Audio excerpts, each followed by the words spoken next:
Welcome to today's episode of the Agency Accelerator podcast. I'm excited to have Jez Kay with me today, and we're talking about the importance of empathy and authenticity when we're running our agencies.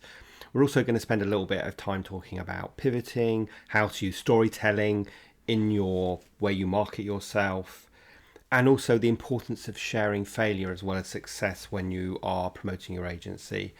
And finally, we get to use the word collywobble, which is a word that I haven't heard for a long time, and it made me chuckle. So let's get on with today's episode of the Agency Accelerator podcast.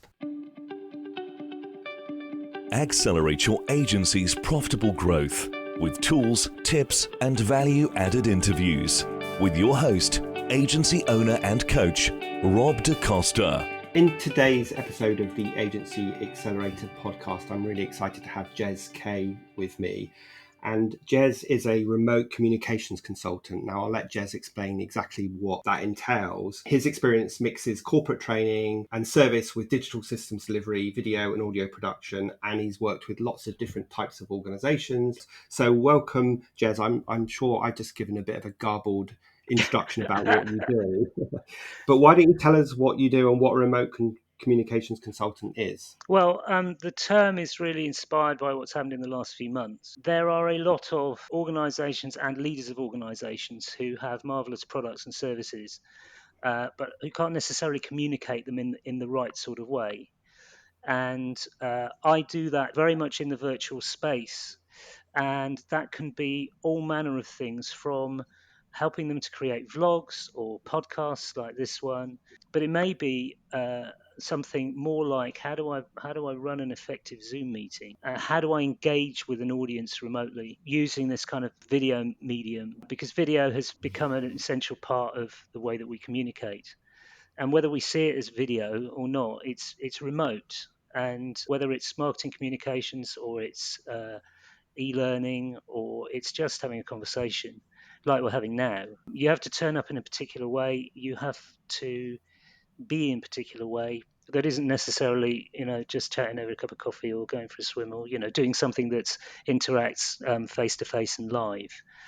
And my experience has helped me with this. Is this drive towards this remote communications consultant and the things that you said, is that driven because of what's been going on with the coronavirus? It's accelerated by it. There is a perceived need, I think, for people to live in this world of remoteness.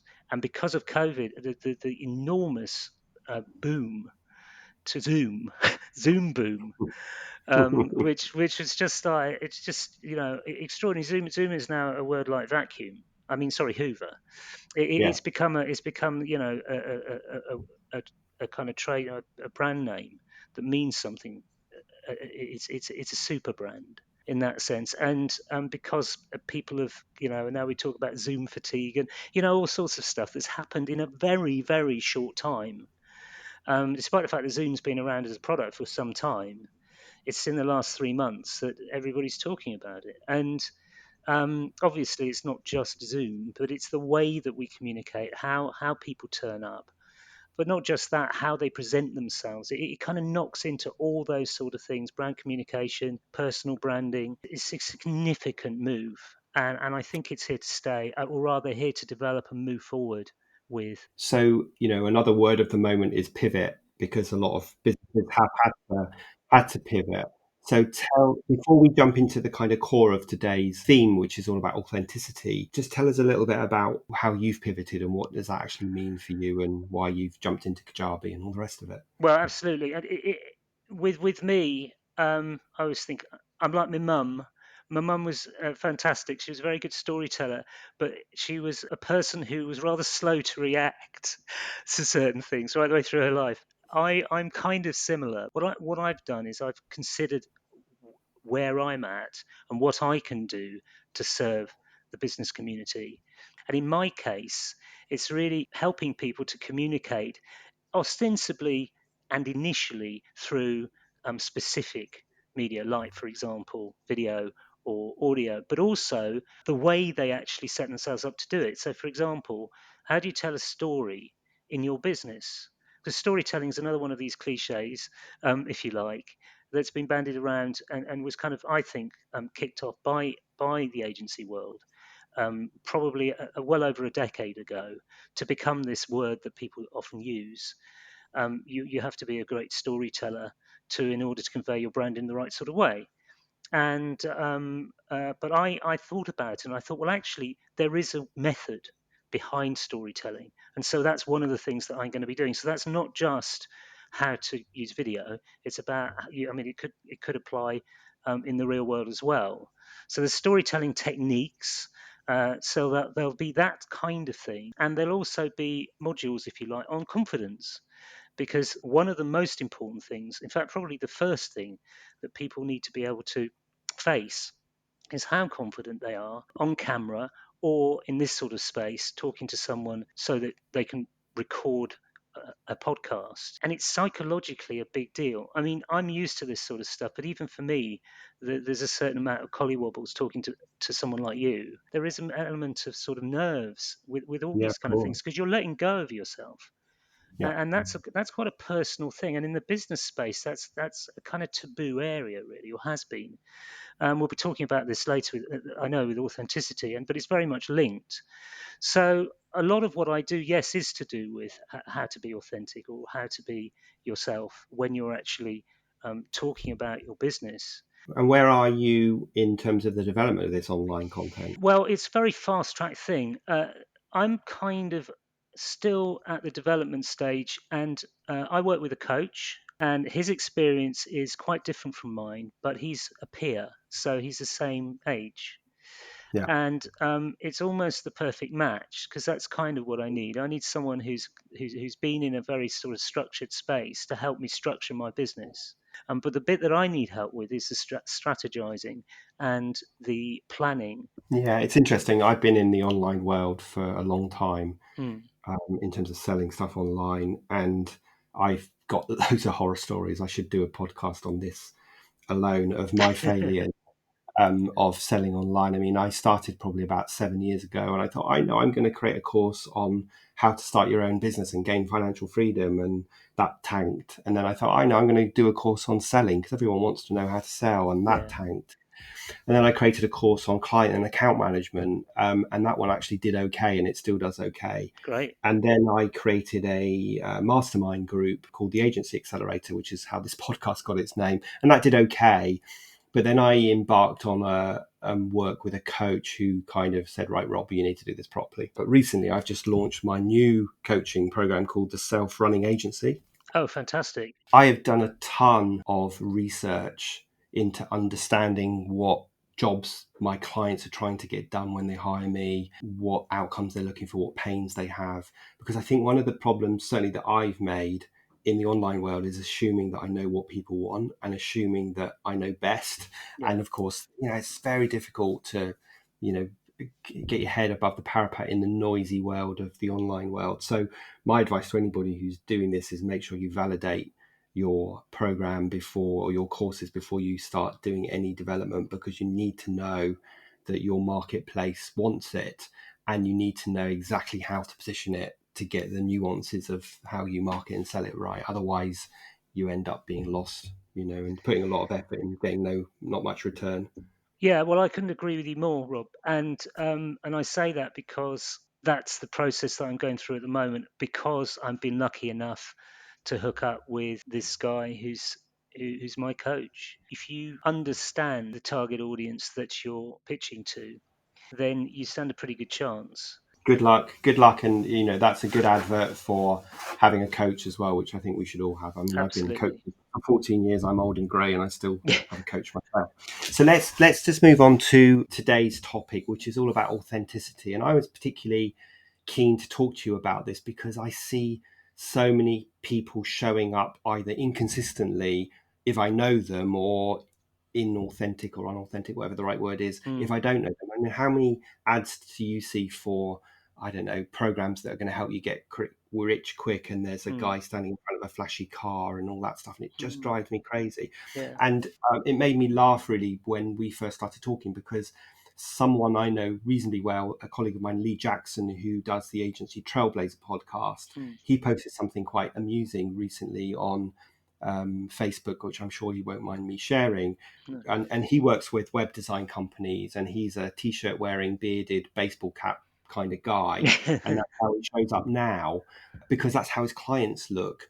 But he posted a picture of him a few years ago when he was first starting out, clean shaven with a suit on, looking really uncomfortable, being very formal, doing kind of very scripted videos, and quickly realized that he was not authentic. That wasn't him, and that wasn't who his audience was, and it didn't work. So that's kind of why, that's my take on this, and that's kind of why I was keen to talk to you today, Jez. So just give me your sort of views and your experiences of this authenticity. It's an interesting thing because it's difficult in a way to know where to start. But I think probably I thought about this, and I think the best way to start is something that a lot of people know, which is the now I think quite famous Dove ad. Where they're doing the interview. So there's a guy doing sketches of women who actually are sitting behind a screen or a veil, and they're describing themselves, and he sketches them. And then they get someone who the person who's just been sketched has been talking to into the room, and then they ask them about that person who's just been sketched. And the two sketches, one is looks not very nice. That's the one that's been described by the woman who's been sketched, and the other one looks really nice, and that's been described by the woman who's just met the woman who's been sketched. And it's a really beautiful ad, which doesn't really promote Dove at all, but it promotes its ethics or its belief set. And regardless of all sorts of things that you could dig up about Dove, it puts across a very, very real and authentic message.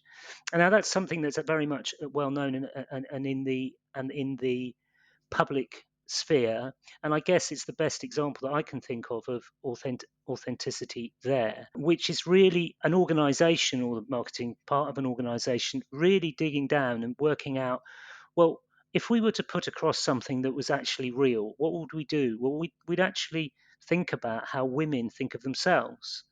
And that's a very authentic message. And Dove have been in this game for well over probably 2 decades, establishing themselves as an authentic brand. So that's the big guys. What you said about turning up to your audience as an authentic person. If we now sort of just switch to my own kind of, I guess, personal experience of this, which I guess may well help.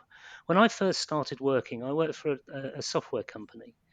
And this software company developed software for Lloyd's of London market, which was quite a sort of stress-laden organisation. I was employed by a software business to go in to clients to help them use the software. And what I'd do is I'd wear the city is still full of suits. Yeah. It's relaxed a bit in 30 years, but it's still fairly formalised. What I'd do is I'd wear a suit, but my suit would be this strange beige colour. But I liked it. I liked my suit, and I kind of thought, oh, I'm wearing a funky suit. This is really good. Go into where everybody was wearing kind of very straight things, and what would happen is that they'd have this view because obviously people have a view. Oh God, we got the software guy coming in. But what I learned most is that people love a good chat, and they want to feel that you're on their side and that you're them. You can have a really good sort of interaction with people, and they feel good and you feel good, and in the meantime you're telling them about how to use their software. And I guess that's in a way, the most authentic experience I've had, because you're kind of empathizing, but you're more important than that. You're doing a job, so you set your boundaries, but you're able to do it in the most human way possible. And I think that's what authenticity, this word that's bandied around at the moment, is all about. If you can put yourself in, people talk about putting themselves in the shoes, but put yourself in the mind and almost body of the person that you're conveying. And this may be a target audience, not just one person, but essentially it's one person, a type of person. And you can do it with feeling and actually be them, then you're kind of there. It takes a bit of work and it takes a bit of thought, and sometimes it takes whole teams to do it, but I think that Dove achieved it, and I guess I achieved it when I first started out, working for a proper business. Tell me about the advantages of showing up authentically and the disadvantages of not doing that from a business perspective. I guess an easy question to answer. The advantages of doing it is that I think that an audience wants to feel loved. I guess, for want of a better word. And maybe that is the right word. Well, they want to feel that you're engaged with them. And that's the most important thing. No matter who you are, where you're from, they just want to feel that, and that's the first thing they want. And that's sometimes the only thing they want because they're feeling stressed or they're feeling something, or they may just feeling that, I'm going to meet someone new or I'm going to come across something new. And I want to feel that they're not just talking my language, but they're being like me. And I think that's a massive advantage when it comes to doing business because it means that you're in the door. I think the essence of business is actually building trust. And I mean building trust. I don't mean instant trust. I mean building it. And it's a great place to start. You've got to maintain that, which often is very, very difficult. But it's a great start if you can establish yourself in that sort of space. Then you're on to a winner. Yeah, so of course, no one buys anything until they trust us. So I guess if we can build empathy by being authentic and kind of matching, who our clients are, I think that was the point that Lee was making, that if he was turning up suited and booted to a client who were wearing jeans and t-shirts, then he wasn't being authentic, and B, he wasn't empathizing, he wasn't standing in the client's shoes at all. I always used to think I need to know exactly how my client dresses, and I need to dress just a little bit smarter than that. But I certainly don't want to overdress. I don't want to go wearing a shirt and tie, which thankfully I haven't worn in a long time, to a client that's a jeans and t-shirt wearing company. There is an exception to that, I think.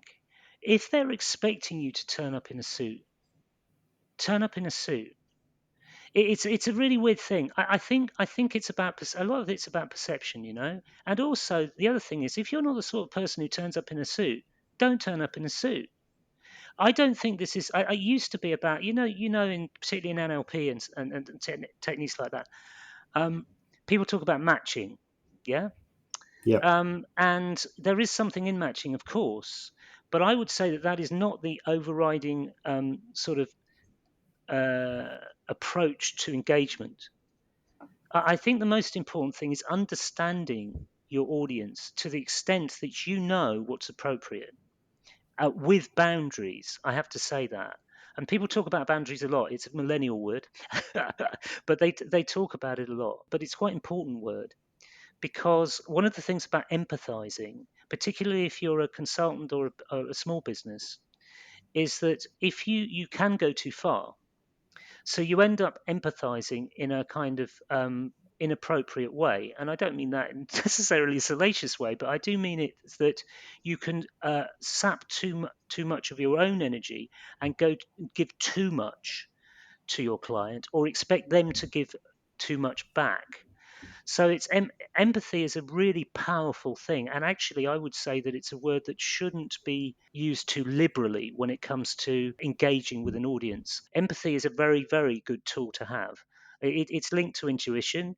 I guess the overarching message to this is that if, as a business or as an agency, you have a really clear niche that you work in, and that enables you to understand your ideal target customer, and those are people that you can do your best work for, then naturally you'll be able to build empathy because they will be your people and Yeah. it will be easier to be authentic around them. Absolutely, and if you have the confidence to believe that that will happen, then you're onto a winner. But I have to say, when the agencies believed that the customer was always right, you had this lack of authenticity because um, you had this thing where there was an element of sycophancy, if you see what I mean. Not all the time, but it did happen. And some account managers that I know were brilliant because they were able to keep the boundaries, deliver what the client wanted, and not appear that they were crawling up their bums.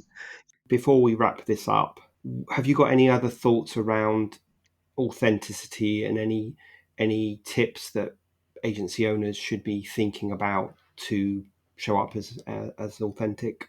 I'm not sure whether this is relevant to the beginning of a relationship. I think it's more to do with the brand awareness side of it. So if you're promoting yourself, I think it helps if you can, from time to time, not just go on about your successes, but also talk realistically about what you haven't been quite so successful I posted something on Instagram the other day, for example, about a talk I'd given that hadn't quite gone the way that I wanted it to.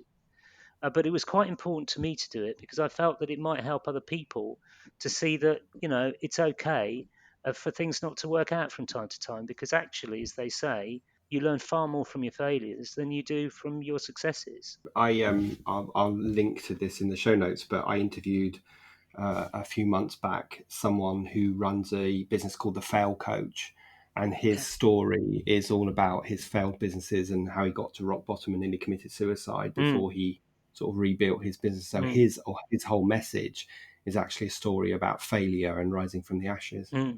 Absolutely. I think that there's something in that for everybody. The people want to see more and more without, again, boundaries and not wasting time and not indulging and all that kind of stuff. But they do like to see from time to time people just being themselves, which is, a complex, interesting, and fallible human entity. Yeah. And I think that's quite important. Yeah, no, I completely agree. And, I often talk about when I ran my agency and the things that I got wrong, and how towards the end of running the agency, I was completely fed up and stressed because everybody bought their wheelbarrows of crap and piled them at my desk every day. And that led me to sell the agency. So that is a good example of part of my story that is very honest, and actually a lot of my target customers can relate to. So it's a great way of building empathy by sharing those sort of negatives as well as the positives. Now, before I let you go, I ask all of my guests if they could go back in time and give their younger self, who's just starting out in business, one piece of advice, what would it be? So, what would you say to your younger Jez? What you think now is true. Keep believing it and listen to people who are on track with you all the time and focus on what they're saying. And that, I think, is it. I think I would have certainly learnt a lot if I'd have had a bit more self belief and been open to more advice. Yeah, I mean, that's good advice, isn't it, for us all today, and any other time, is to surround yourself by great people, listen to them, and trust yourself, I guess. Yeah, absolutely. Okay, so now, Jez, if people wanted to get hold of you, what's their best route to connect with you? Well, the best way is to go to my current website, which is called justjez.com. This is going to change to jezkay.com. Also, I have a LinkedIn page, an active LinkedIn page, and I'm on Instagram as I am just Jez. My LinkedIn, you just look for Jez Kay. Great. Okay. Well, I appreciate that. And I thank you for your time today. I'm sure the audience will find this interesting, and probably thinking about authenticity and empathy is something that people don't often stop and think about. So there's probably some good lessons in here for everybody. Thank you very much for having me. So there you go. I hope you found today's episode useful and got a few thoughts or tips or reminders about the importance of us showing up in an authentic, empathetic way. Now, please feel free to share this episode with your colleagues so we can get the podcast to a wider audience. And if you enjoyed the episode, please consider leaving a review, since that helps me also reach a wider audience. And I will see you next Thursday. And meantime, have a fantastic week.